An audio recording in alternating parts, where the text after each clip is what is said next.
ನನ್ನ ಹೆಸರು ಸರೋಜಾ ಶಿವಣ್ಣ ಅಂತ. ನಾನು ಮಲ್ಲೇಶ್ವರ ಕ್ಷೇತ್ರದ ಮತ್ತಿಕೆರೆ ವಾರ್ಡ್ಗೆ ವೈಸ್ ಪ್ರೆಸಿಡೆಂಟಾಗಿ ಕೆಲಸ ಮಾಡ್ತಾಯಿದ್ದೀನಿ BJP ಪಕ್ಷದಿಂದ, ಮತ್ತು ಮಹಿಳಾ ಮೋರ್ಚಾ ಉಸ್ತುವಾರಿಯಾಗಿ ಕೂಡ ಕೆಲಸ ಮಾಡ್ತಾಯಿದ್ದೀನಿ. ಇವಾಗ ನಾಡಿನಲ್ಲೆಲ್ಲ ಗೊತ್ತಾಗಿದೆ, ಪ್ರತಿಯೊಂದು ವಿಚಾರದಲ್ಲೂ ಕಾವೇರಿ ವಿವಾದ ಅಂತ.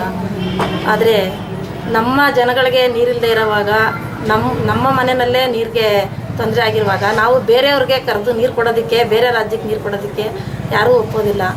ಆದರೂ ನಮ್ಮದು ಕನ್ನಡಿಗರು ಜಾತ್ಯತೀತ ರಾಷ್ಟ್ರ ನಮ್ಮದು. ಕನ್ನಡಿಗರೆಲ್ಲ ಯಾವತ್ತೂ ಜಾತಿ ಭೇದ ಮಾಡೋದಿಲ್ಲ, ಮತ್ತು ಯಾರಿಗೂ ಏನು ತೊಂದರೆ ಕೊಡೋದಿಲ್ಲ ಅಂತ. ಅವ್ರು ಕೂಡ ಇವತ್ತು ನೀರಿಗೆ ಕೊಡೋಕ್ಕಾಗಲ್ಲ ಅಂತ ಹೇಳುವಾಗ, ನಮ್ಮ ಜನಗಳಿಗೆ ನೀರಿಲ್ದೇನೆ, ನಮ್ಮ ರೈತರುಗಳಿಗೇ ಬೆಳೆಗೆ ತೊಂದರೆ ಆಗಿ ನೀರಿಲ್ದೇನೆ, ನಮಗೆ ಊಟ ಬಟ್ಟೆಗೆ ತೊಂದರೆ ಆಗಿರುವಾಗ, ನಮಗೆ ನೀರಿಗೆ ತೊಂದರೆ ಆಗಿರುವಾಗ ನಾವು ಬೇರೆಯವ್ರಿಗೆ ನೀರು ಕೊಡೋಕ್ಕೆ ಹೇಗೆ ಸಾಧ್ಯವಾಗುತ್ತೆ?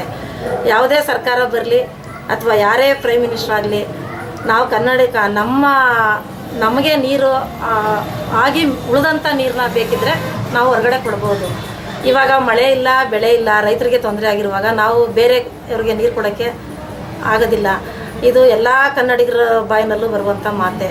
ಪ್ರತಿಯೊಬ್ಬರು ಹೇಳ್ತಾ ಇದ್ದಾರೆ, ನೀರು ಕೊಡಲ್ಲ, ರಕ್ತ ಕೊಡ್ತೀವಿ ಅನ್ನೋ ಒಂದು